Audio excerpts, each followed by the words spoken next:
Hi everyone, it's Peter Schiff. This is Monday, January 17th, 2010. U.S. Markets are closed today in observance of Martin Luther King Day holiday. I thought I would take the opportunity to comment on a program I was watching last night on 60 Minutes. 60 Minutes happened to do a segment on American Samoa, and they focused on the angle of how many American Samoans have managed to make it into the NFL and how football is such an important tradition in American Samoa. But I think, as usual, 60 Minutes missed the real story on American Samoa. You know, while I was watching it, they mentioned in passing that the local economy had been devastated by a natural disaster. There was an earthquake that produced a tsunami. But they also mentioned very casually that there was a lot of unemployment due to the closing of a tuna plant. And they mentioned that the plant had been closed in response to the increase in the minimum wage that was mandated by Washington. Now, first I was taken aback by the comment that even 60 Minutes would acknowledge a connection between a higher minimum wage and more unemployment. After all, I know 60 Minutes is very liberal, and generally liberals champion the idea of raising the minimum wage, despite the fact that conservatives generally object to it on the grounds that it causes unemployment. So when I heard this, I wanted to do a little research into the situation. So I went online and researched minimum wage in American Samoa and was really shocked at what I had found. And it's amazing to me that I had not even known about this in the first place.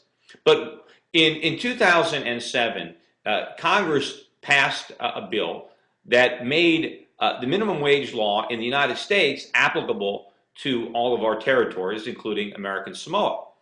And we basically have been mandating annual increases in the minimum wage law ever since, until Samoa is in parity with the minimum wage law here in the United States. Now, initially when this was proposed, the Samoan, a non-voting representative to Congress, was opposed to it. And he warned that this would decimate the island's economy. Of course, he was right. Now, initially, there was an exemption in this bill that actually exempted American Samoa from the wage increase. And there was a lot of controversy around that exemption because apparently one of the tuna canneries, Starkiss, which is owned by Del Monte, was in Nancy Pelosi's district. And there was a lot of rumors that Pelosi had put this special objection in there because of the influence of a major contributor to her campaign. Now, these rumors are not necessarily substantiated, but of course it was part of the controversy. I think Republicans were upset about this, and by the time the bill finally passed, the exemption from American Samoa had been removed. And of course, President Bush signed the bill. And the results have been catastrophic for the Samoan economy. It's as if we declared war on Samoa. We devastated their economy with a single piece of legislation. The most important industry in Samoa is tuna canning. American Samoa was responsible for more than 50% of the tuna on American shelves in the supermarkets had been canned in Samoa. There were two big facilities. There was Chicken of the Sea and there was Starkist. Now, prior to this increase in minimum wage, I think the wages at those tuna facilities was $3.35 an hour. It has since been increased to, I think, $5.50, and it's targeted to get up to $7.25 wherever our minimum wage is.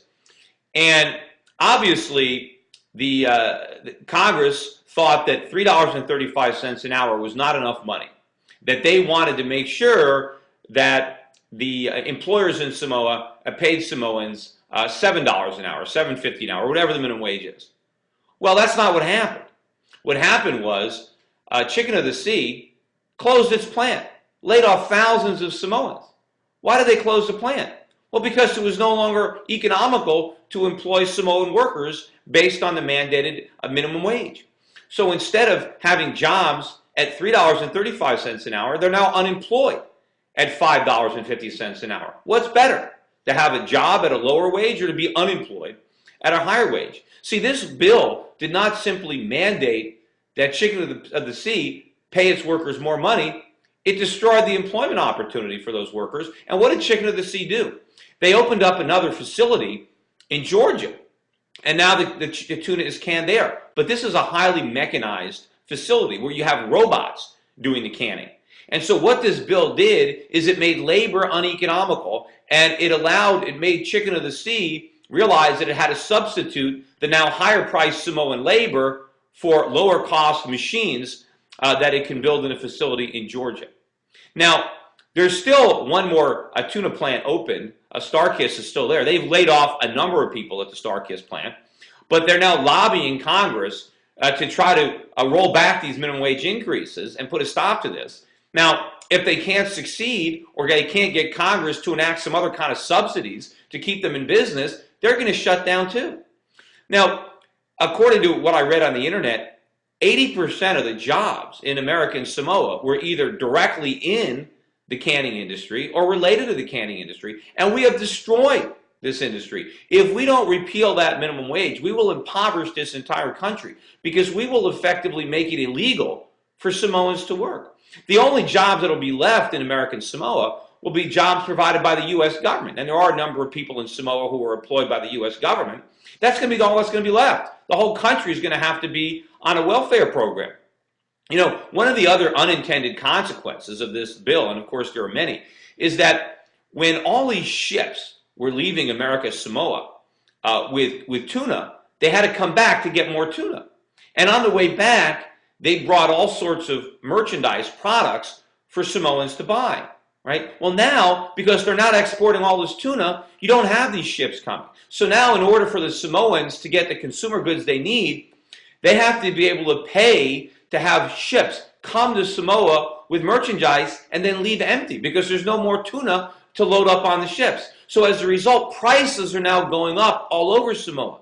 So not only are Samoans unemployed because of minimum wage, but the cost of living has gone up. I mean, this has been the single most destructive piece of legislation to hit this island. Yet our well-intentioned politicians who want to feel good about themselves are completely clueless to the havoc, to the economic carnage that their legislation has wrought on this island community. They don't even, it's fewer than 60,000 people living there, and we're destroying their economy. But what we have to understand is, if the minimum wage law is destroying jobs in Samoa, it's destroying jobs in America. It's the same concept. It's not on the same scale because it's higher. The cost of living in Samoa is a lot lower than it is in the United States. So forcing the Samoans to have the same minimum wage as California or New York is even more devastating. I mean, I'm just guessing numbers, but potentially maybe a $5 or $7 minimum wage in Samoa is the equivalent to a $20 minimum wage in the United States. Well, what would be the impact of a $20 an hour minimum wage in the United States? It would be widespread unemployment. We would be just as devastated as Samoa. We have to learn from this mistake. We have to understand that the road to hell is paved with good intentions. And in this case, you have a bunch of Washington bureaucrats who want to pretend that they care about the workers of Samoa, and they want to raise the minimum wage. Well, it doesn't help the workers of Samoa, because their productivity doesn't deserve that higher wage. As a result, their jobs are gone. They've been priced out of the market, and this shows that the good intentions of our bureaucrats just don't deliver. And we have to learn from this mistake. Not only do we need to repeal the minimum wage law in American Samoa, but of course it's going to be very difficult to get Chicken of the Sea to come back to Samoa after they've already spent all the money now building this new plant in Georgia. But we have to learn from these mistakes. We have to understand that government meddling into the economy can destroy it. I think the minimum wage bill, the hike in the minimum wage, has done more damage to the Samoan economy than that tsunami and that earthquake. Maybe not in the terms of lives lost, but in the terms of real economic damage, yes, we have done more damage to that island economy than an act of nature. And it's these man-made disasters that we need to put an end to. And we're doing the same thing here in the United States. The real problems that we face in this economy are not natural disasters. They are man-made. They are man-made in Washington, just like this economic crisis in Samoa. And it's too bad that 60 Minutes missed out on that, because that is the real story. That is the real interesting aspect of the Samoa story. It's not football, but it's the minimum wage law and how we've destroyed their economy. Take care, everybody.